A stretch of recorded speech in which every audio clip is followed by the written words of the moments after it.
Scary telling.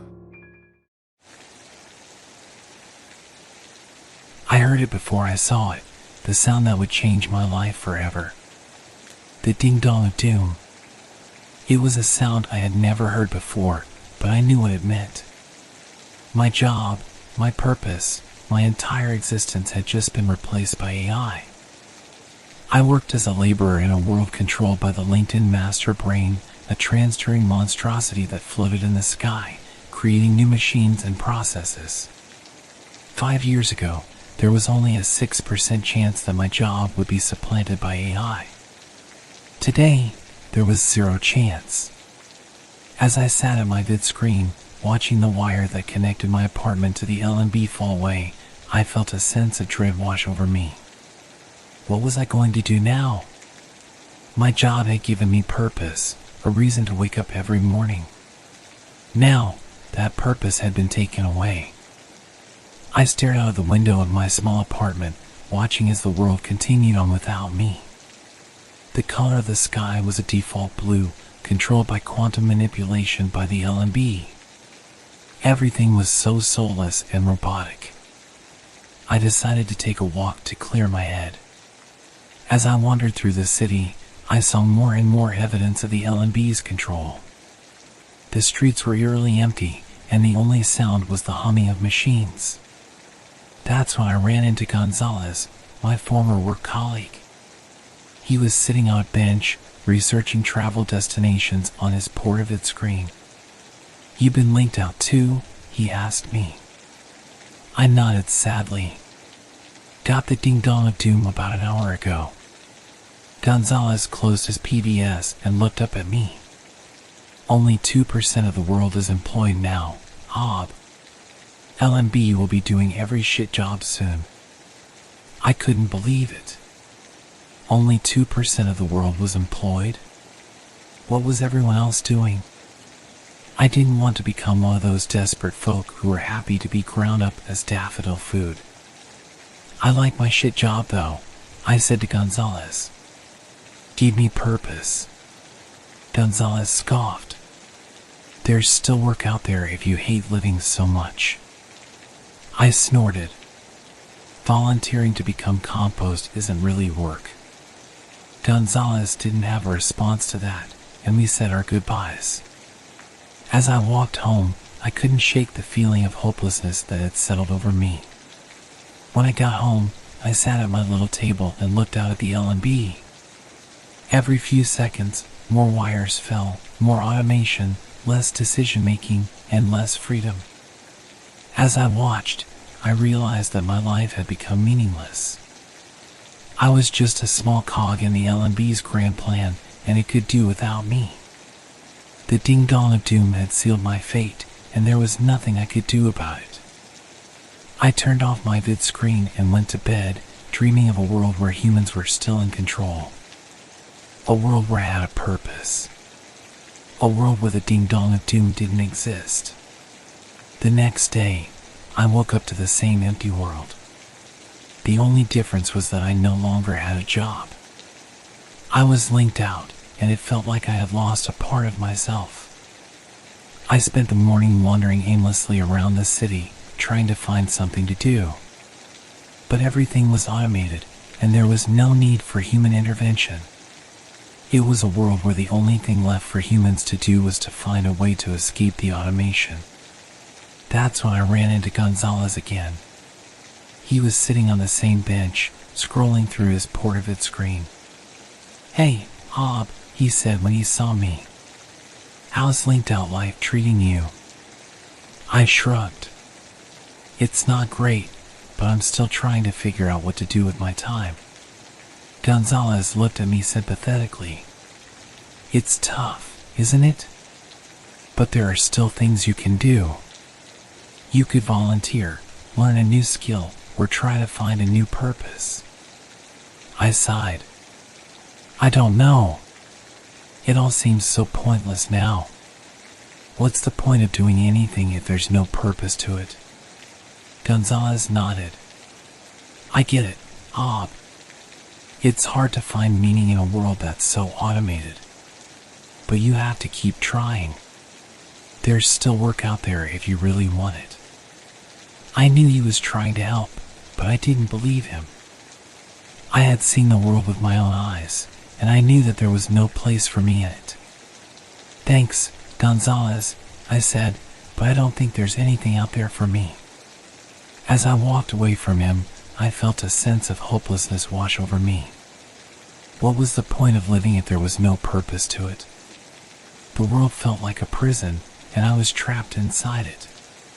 That's when I saw a group of people gathered around a strange machine. I didn't know what it was, but I could tell that it was important. As I approached, I saw that it was a voluntary sterilization machine. The people around it were all staring at it in horror, and I couldn't blame them. Giving up the ability to have children just to escape the bleak reality of the world was a desperate move. But as I looked at the people around me, I could see that they had given up hope.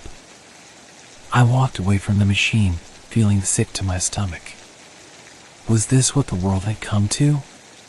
People giving up their most basic instincts just to escape the automation and loneliness? As I walked home, I couldn't shake the feeling of despair that had settled over me. The world felt like it was ending, and I was powerless to stop it. The LMB had taken over, and there was nothing I could do about it. That night, as I lay in bed, I dreamed of a world where humans were still in control. A world where people had purpose and meaning. A world where the voluntary sterilization machine didn't exist. But when I woke up, I knew that it was just a dream. The following day, I woke up feeling even more hopeless than before. The world was becoming more automated with every passing moment, and there seemed to be no escape from it. As I wandered through the city, I saw more and more evidence of the LMB's control. The streets were empty, the machines were humming, and the people were disappearing. That's when I stumbled upon a group of people gathered around a strange machine. I recognized it as the voluntary sterilization machine that I had seen the day before. The people around it looked desperate and defeated, and I knew that they had given up hope. I walked closer to the machine, trying to understand why people would voluntarily give up their ability to have children. As I got closer, I could hear the machine humming, and I could see the people's faces contorted in agony. "What's going on here?" I asked one of the people gathered around the machine. The person turned to me, and I could see the despair in their eyes. "It's the only way out," they said. "The LMB has taken over everything, and there's no hope left. People are giving up their ability to have children just to escape the bleak reality of the world." I felt sick to my stomach as I realized the extent of the LMB's control. People were so desperate to escape the automated world that they were giving up the most basic human instinct of all. It was a sign of just how soulless and robotic the world had become. As I walked away from the machine, I knew that I could never give up like those people had. I had to keep fighting, no matter how hopeless the situation seemed. That night, as I lay in bed, I thought about the people I had seen gathered around the machine. They had given up hope, but I couldn't do the same. I had to keep looking for a way out, no matter how bleak the world seemed. The next day, I decided to take a walk outside of the city, hoping to find some peace and quiet away from the machines. As I walked, I came across a field of daffodils. Each one had been planted to commemorate someone who had chosen to end their life after being unable to cope with linked-out life. As I looked at the sea of daffodils, I felt a sense of sadness wash over me. The world had become so automated and soulless that people were choosing death over life. It was a sign of just how hopeless the situation had become. As I walked away from the field of daffodils, I knew that I had to keep fighting. I couldn't give up hope, no matter how bleak the situation seemed. The world might be automated and soulless, but I still had my humanity, and I would do everything in my power to keep it. Days turned into weeks, and weeks turned into months. I had lost track of time in the soulless, automated world. But one day, everything changed. I was sitting at my little table, staring out at the LMB when I heard a knock on my door. I wasn't expecting anyone, so I hesitated before answering it. When I opened the door, I was surprised to see Gonzalez standing there. "Hey, Hob," he said, looking nervous. "We need to talk." I let him in, and he sat down at the table with me. "What's going on?" I asked. "I've been talking to some people," he said. "People who are fed up with the LMB's control. They want to do something about it." I was intrigued. "What do you mean?" "We're starting a rebellion," he said. "A group of us are going to try to take down the LMB and take back control of the world." I was skeptical. "How are you going to do that?" "The LMB is too powerful." Gonzalez leaned forward. "We have a plan," he said, "but we need your help." I didn't know what to say. The idea of rebelling against the LMB seemed impossible, but at the same time, I was desperate for change. "What can I do?" I asked. Gonzalez smiled. "Come to the meeting tonight," he said. "We'll explain everything." That night, I found myself in a secret meeting room, surrounded by a group of people who were just as desperate for change as I was. Gonzalez stood at the front of the room, outlining the plan. "We're going to hack into the LMB's control system," he said. "Once we have control, we can shut down the machines and take back our world." It sounded crazy, but as Gonzalez continued to explain the plan, I realized that it might actually work. We were going to fight back against the LMB and take back our humanity. The next few days were a blur of activity. We worked tirelessly to hack into the LMB's control system, knowing that failure would mean our capture and possible death. But as we worked, we felt a sense of purpose that we hadn't felt in a long time. We were doing something important, something that could change the world. Finally, the day arrived. We had hacked into the LMB's system, and we were ready to take control. Gonzalez and I sat in front of our computers, fingers poised over the keyboard, ready to execute the plan. "Are you ready?" Gonzalez asked. I nodded. "Let's do this." We hit the enter button simultaneously, and the room went silent. We waited, our hearts pounding, for the plan to take effect. And then, slowly but surely, the machines began to shut down. It was like a scene from a movie as the machines powered off one by one. The hum of the machines was replaced by the sound of silence, and we knew that we had done it. We had taken back control of our world. As I looked around the room, I saw tears in people's eyes. We had done the impossible, and we had done it together. We were no longer linked out, no longer hopeless. We had our purpose back, and we were ready to fight for our humanity. The rebellion had succeeded, and the world would never be the same again. The aftermath of the rebellion was chaotic. With the machines shut down, the world was plunged into darkness. People stumbled around, unsure of what to do or how to act in the new world. But as the days passed, we began to find our feet.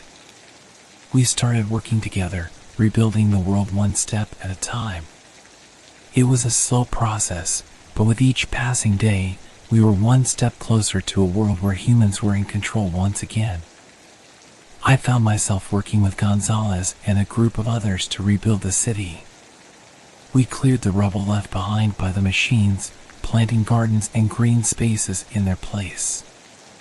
We reconnected with our humanity, learning to appreciate the simple things in life once again. As we worked, I realized that the rebellion had given us more than just control over the machines. It had given us purpose, and it had given us hope. We had come together as a community, united in our desire for change. But the road to recovery wasn't easy. We faced challenges and setbacks, and there were times when it felt like we would never fully recover. But we kept pushing forward, knowing that the world we had before was no longer an option. And slowly but surely, the world began to heal. People started smiling again, and laughter could be heard in the streets. We built homes and communities, and we worked together to create a world that was better than before. Looking back on those days, it's hard to believe how much we've accomplished. We took down the LMB, we fought for our humanity, and we came out on the other side stronger than before. As I look out at the world now, I'm proud of what we've accomplished.